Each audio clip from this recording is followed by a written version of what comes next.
This is QCC, and my name is Dr. Joy. QCC is a variety show. We'll share business advice, career tips, we'll have general conversation, and of course, guest speakers.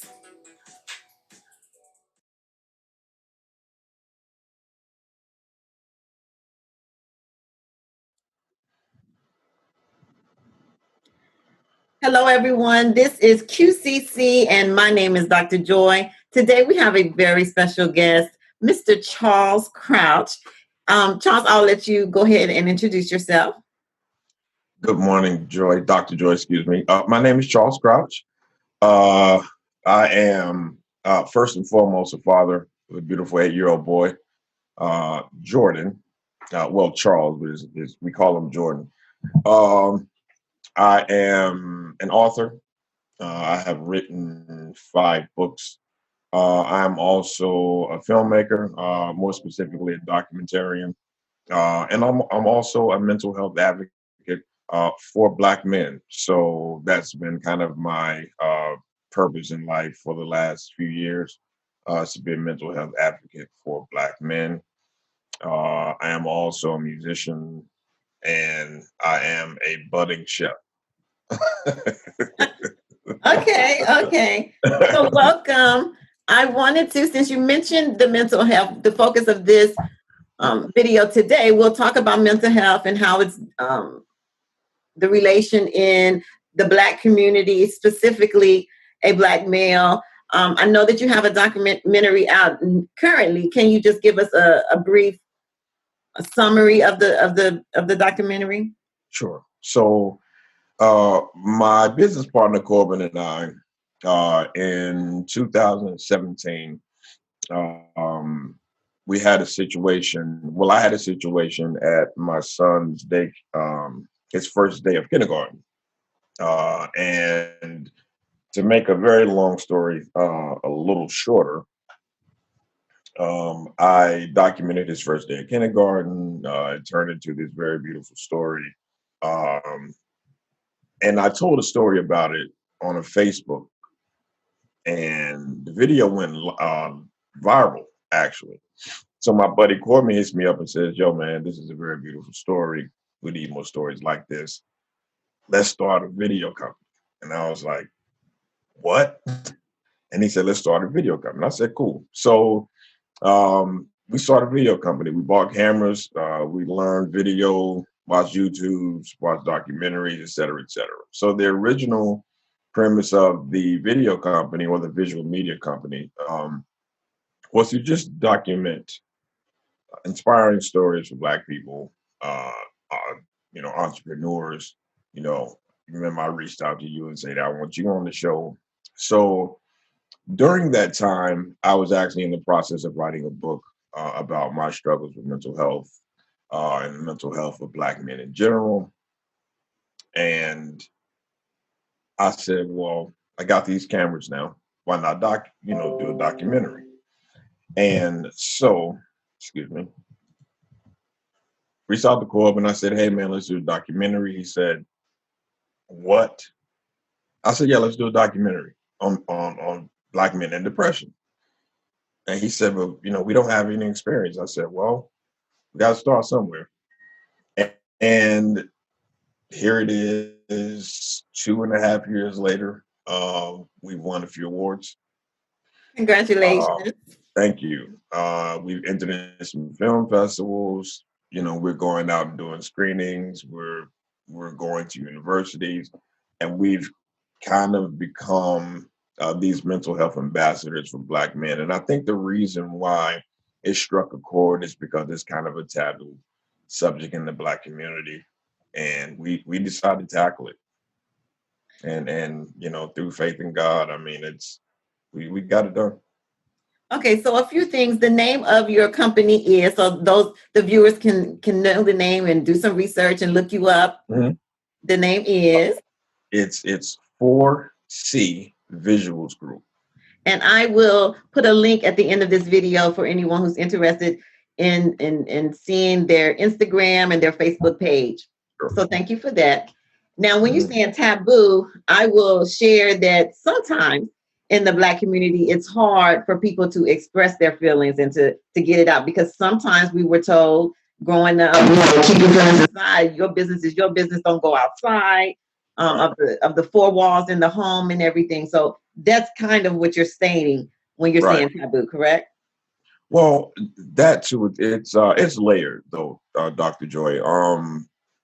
But more so when I mean taboo is that in generally in Black households, um, we we don't deal with depression, and a good reason of the time is because we just don't have time to deal with it. We struggling to survive. We don't have the time to think about how we feel, Right. and and also with that, in the Black community, we're just quick to label something as either you're crazy or you're normal. There's kind of no in between. And who wants to be labeled crazy? So, Exactly. it's him. But I think because we have not educated ourselves on what mental health is and the dynamics of that, a lot of people, specifically Black men, are suffering and don't even know it. Okay, so when you have you're faced with something that maybe is a trigger for you, what Hmm. what is something that you do to kind of lift yourself up? What I mean, I'm sure writing may be a part of that process, but what Sure. is something else that you do that maybe you can offer to the audience as something that they can do to also lift themselves up? Well, for me personally, music is therapeutic for me. Now, with that being said, I know that everybody does not have the luxury of just going down and sitting at a piano and just working their way through something. Um, and I tell people all the time, I try to be a realist. It's not that you can, okay, well, I'm going to think something and I'm not going to be depressed anymore. It's a constant process. Right. So it's not necessarily you're being alleviated of the depression or the mental health. It's it's learning to cope. So I Okay. learned coping mechanisms, breathing exercises. I won't be ashamed to say, as if we discussed over the years, I take medication to keep me balanced. Um, that's not a must for everybody, but sometimes it may be. And also have a focal point to keep you grounded, and that something that says, for this particular person or thing, I have to stay grounded. For me, that's my son. I Okay. have to keep it together for him because he needs me. So and I don't know if I said this before, but education, educating yourself and knowing that this is not forever, because And every episode feels like, oh my God, this is it. I'm not gonna make it out of this. And a week later, you're like, I made it out of that. right, right. And it's okay to have these feelings. I mean, so Sure, just being able absolutely. to Mhm. acknowledge that it's okay, Mhm. and Yes, it's nothing that's crazy about you, and nothing that's making you abnormal or right. out of touch with reality and everything. It's okay. Sure, absolutely. So being to acknowledge how you're feeling is important. With everything that's going on, it's 2020, and we are in a time.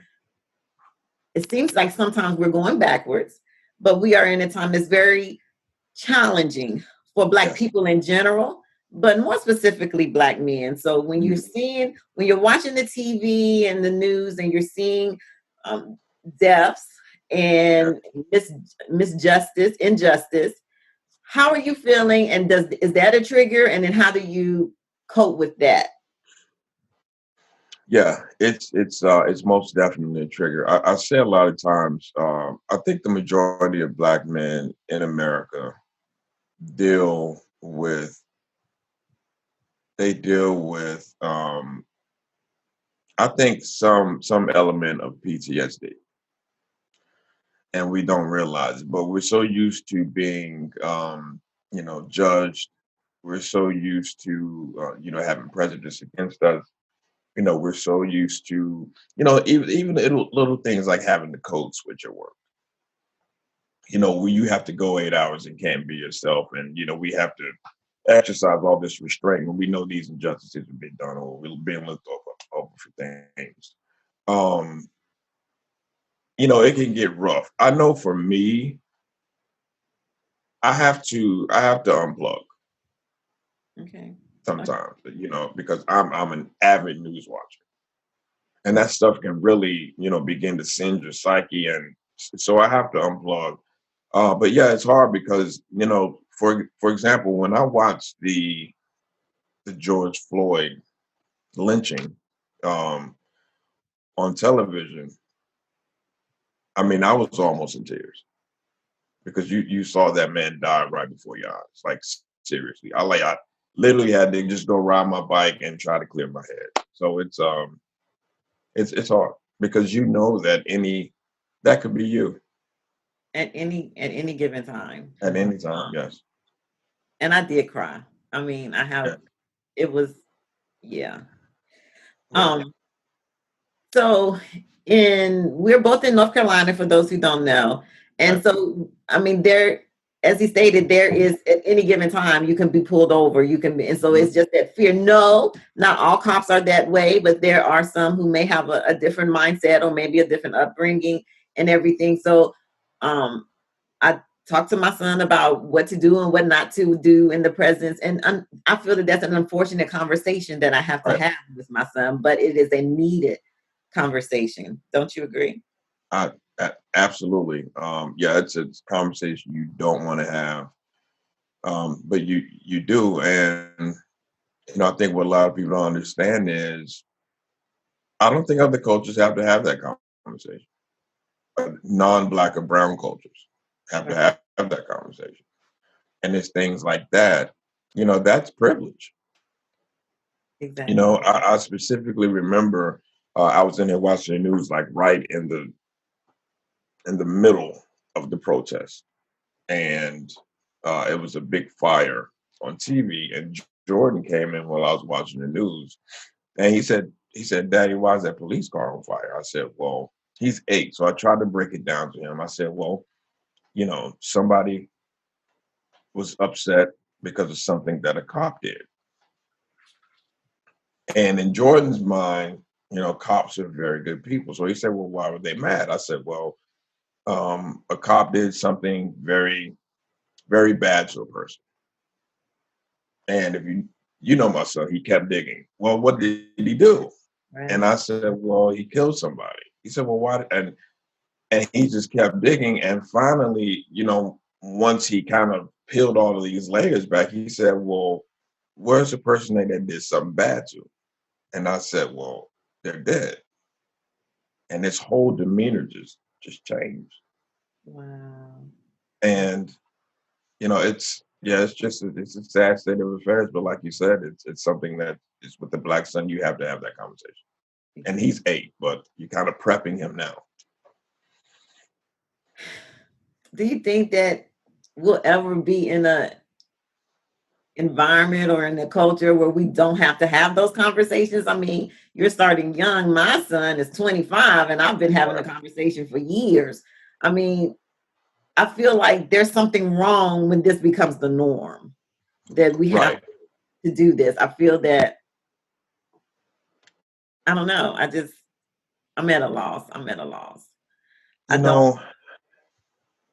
know, Dr. Joy, at the beginning of this interview or just conversation that we're having, you said it's 2020.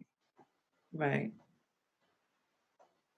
And this has been going on 1920 and before. Correct. And you would think, and Congressman Lewis just passed away, God bless his soul. Right. And I was thinking, I was like, this man passed away